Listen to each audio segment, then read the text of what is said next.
Well, it was calm enough today to get out on the reef. We're only out about 3 miles from Gasparilla Sound.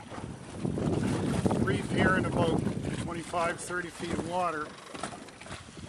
Most of these guys out here fishing for sheep's head, and that's what we're catching too. Stu Brown here from Ontario.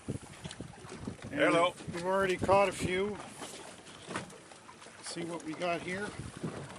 Already got a decent catch.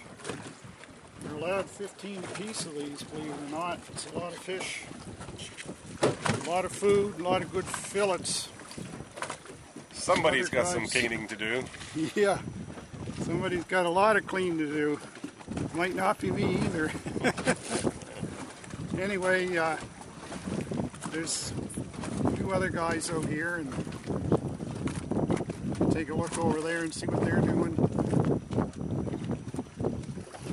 The guy behind them caught a few. They were here before we got here.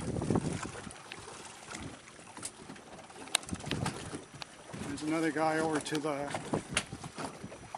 left of us.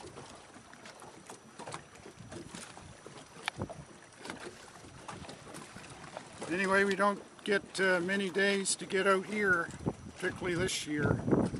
Usually pretty windy, but it's not too bad today. The wind's supposed to come up though, so I don't know how long we're going to be here. But anyway, we're having a little bit of fun.